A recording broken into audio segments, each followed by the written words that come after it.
25 seat हमारी, 1 लाख से सभी ऊपर वाली जो 4 सीट बची है, वो 4 सीट में भी 3 सीट 50,000 से ज्यादा सीट वाली जोरदार ताली बजाओ। और 28 तो हमारी पुरानी हो गई। और आजादी के बाद मुझे लगता है छिंदवाड़ा तो भाई साहब पहली बार से होगा, नहीं वो उपचुनाव, मुख्य चुनाव में छिंदवाड़ा माननीय पटवारी 40 साल लगभग पहले, लेकिन वो उपचुनाव मेन चुनाव में पहली बार, और वो भी छोटी मोटी जीत से नहीं, 1 लाख से ज्यादा वोट से चुनाव जीते छिंदवाड़ा।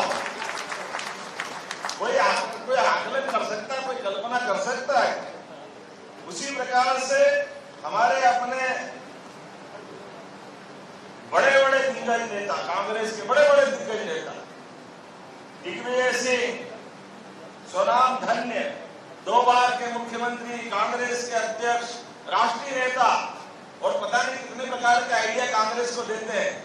और उन कांग्रेस के नेताओं के उनके अपने अंदर की स्थिति कैसी है? पहले भोपाल से भाजपा ने हिसाब साफ किया, अब उनको घर छोड़ के भी आए, जोरदार ताली बजाओ। राजगढ़ से भी ये स्थिति बनी, जबरदस्त रूप से हमारे अपने जो यहाँ के सांसद है, पता नहीं क्या क्या बोला गया था उनके लिए। अब मैं तो अब ये जरूर छोड़ देता हूँ आज के बाद कि ये बातें हो चुनाव तक जितनी बातें कही थी उनने, लेकिन एक एक करके भारतीय जनता पार्टी की बात पे जनता ने जो विश्वास व्यक्त किया, वाकई ये कमाल का चुनाव है। मध्य प्रदेश के अंदर राजगढ़ पिछली बार थोड़ी कम रह गई वैसा झाबुआ में, तो कांतिलाल जी बाकी रह गए थे। पिछली बार 1 लाख के अंदर में से जीते थे, 1 लाख के आसपास जीते थे। अब की बार झाबुआ 2 लाख से पार। झाबुआ जिसके बारे में कहा जाता था कि ये बिल्कुल हमारी माइनस की सीट है, ट्राइबल की सीट है, हम इसके कारण जीत रहे हैं, उसके कारण जीत रहे हैं, ऐसे फग्गन सिंह जी के बारे में बात निकलती मंडला की। लेकिन मंडला की ये जो सीटों का आकलन अगर देखे तो जो हमने पिछली बार से जो चुनाव हुआ, उस चुनाव में इंदौर 5,47,000 थी, इस बार 11 लाख से है। विदिशा पिछली बार 5 लाख से थी, इस बार 8,21,000 से है। इसी प्रकार से खजुराहो 4,92,000 थी। विष्णु जी अपने रिकॉर्ड तोड़ रहे हैं भाई साहब, देखो।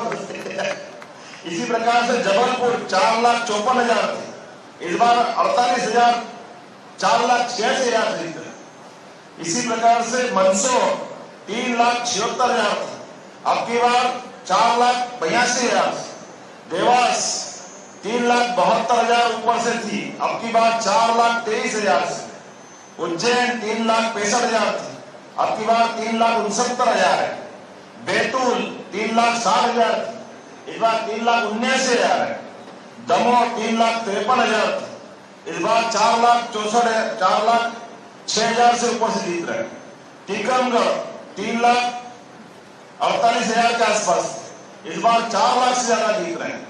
सागर 3 लाख से ऊपर थे, इस बार 4,58,000 से ऊपर जीत रहे हैं। भिंड लगातार कौन सी चीज जाएगा, अपने गुना भी देखो। मंडला सिंधियानगर से पिछली बार जीते, अब की बार 1 लाख से ऊपर। रतलाम की मैं बता ही चुका हूं। और छिंदवाड़ा पिछली बार हम अपनी सीट हारे थे 37,000 से, लेकिन अब की बार हिसाब चुकता करा 1 लाख से ज्यादा। तो ये जो भाजपा की जो जीत है, और ये केवल यहाँ का रिकॉर्ड नहीं, इसी प्रकार से देश का रिकॉर्ड भी देखो। तो देश का रिकॉर्ड कैसा बना है वो भी हमारे सामने है। इस देश के अंदर गैर कांग्रेसी सरकार पहली बार यशस्वी प्रधानमंत्री के नेतृत्व में 300 के आसपास पहुंच रही है। ये सबसे बड़ा अपना उदाहरण है। गैर कांग्रेसी प्रधानमंत्री पहली बार पूर्ण बहुमत से हमारे यशस्वी नरेंद्र मोदी 2014 में बने, फिर 300 पार, वो तीसरी बार भी 300 पार। लेकिन एक और रिकॉर्ड बना, ऐसे एकमात्र प्रधानमंत्री है जो पूरे दुनिया में 2 बार मुख्यमंत्री और 3 बार प्रधानमंत्री बन रहे हैं। ऐसा भी कोई रिकॉर्ड नहीं। और जिस प्रकार से हमारा सबका संकल्प है, 2 बार इनसे ज्यादा इनका रिकॉर्ड रहा कांग्रेस के प्रधानमंत्रियों का। एक रहा 17.5 साल सम्माननीय स्वर्गीय प्रधानमंत्री जवाहरलाल नेहरू का, और उसके बाद दूसरा रिकॉर्ड रहा 15 साल 365 दिन का या 364 दिन का इंदिरा गांधी जी का। 2029 में वो ये रिकॉर्ड भी तोड़ेंगे हमारे यशस्वी प्रधानमंत्री, जिनके माध्यम से दुनिया में कोई इतना ज्यादा प्रधानमंत्री का कार्यकाल पूरा नहीं करेगा। मैं उम्मीद कर रहा हूं जिस प्रकार का समय चल रहा है, हम सब वो याद रखें जो कल और परसों कांग्रेस के लोग बोल रहे थे, सारे एग्जिट पोल को गलत बता रहे थे। क्या कह रहे थे? 4 तारीख लिख लो, 4 तारीख के बाद देश में प्रधानमंत्री नरेंद्र मोदी प्रधानमंत्री नहीं रहेंगे। कितनी प्रकार के हल्के शब्दों का उपयोग कर रहे हैं। मैं इस बात के लिए पूरे देश की जनता का भी आभार मानता हूं, खास करके मध्य प्रदेश का ज्यादा आभार मानता हूं। हमारे सारे कार्यकर्ताओं ने विनम्रता के साथ वो सारी बातों का जवाब अपने वोटों के माध्यम से दिया जो कांग्रेस के सिर चढ़ के अहंकार बोल रहा था। मैं आज भी उनकी प्रेस कॉन्फ्रेंस देख के आया और प्रेस कॉन्फ्रेंस में खड़गे जी ने मंच पर कुल जमा 3 नाम लिए। पहला नाम उनने लिया सोनिया गांधी जी का, दूसरा नाम लिया उनने राहुल गांधी जी का और तीसरा नाम उनने वही प्रियंका गांधी जी।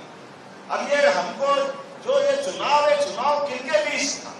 ये चुनाव यही बताने के लिए तो है कि हमने ये जो लड़ाई लड़ी माननीय मोदी जी के नेतृत्व में भारतीय जनता पार्टी, यही परिवारवादी व्यवस्थाओं के खिलाफ हमारा संघर्ष है कि ये हम अपने इन व्यवस्थाओं के खिलाफ, एक तरफ ये परिवार के लोग मंच पर बैठकर भी परिवार के अलावा कोई नाम, खड़गे जी को पता नहीं मना कर दिया था कि कोई नाम मत बोलना। और भी वरिष्ठ लोग बैठे थे, माननीय सुरेश जी भाई साहब भी बैठे हैं यहाँ, हमारे अपने पचौरी जी।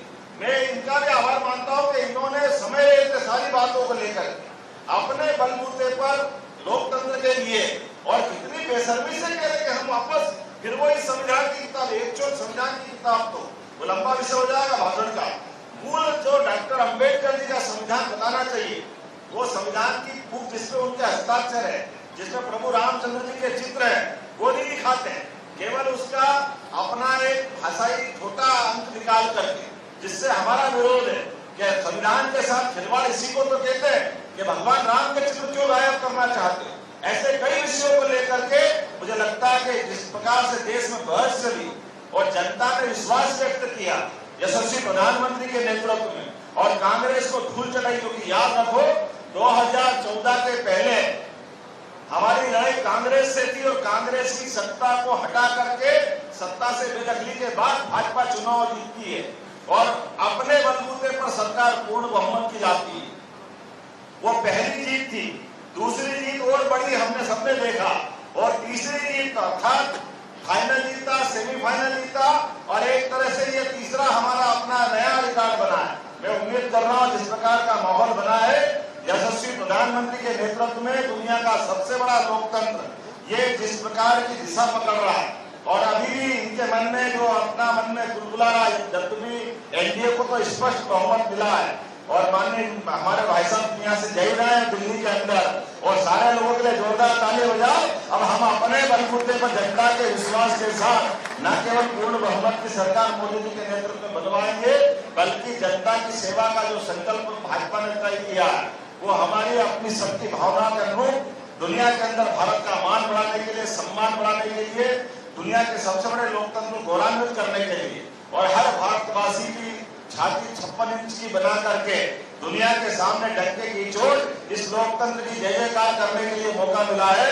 मेरी अपनी ओर से जोरदार अभिनंदन है एक बार फिर आप सबका, सभी कार्यकर्ताओं का। संगठन के साथ सरकार की व्यवस्थाओं के बलबूते पर हमने ये विजय हासिल की। मेरी अपनी ओर से आप सबका आभार, बहुत बहुत धन्यवाद। भारत माता की जय।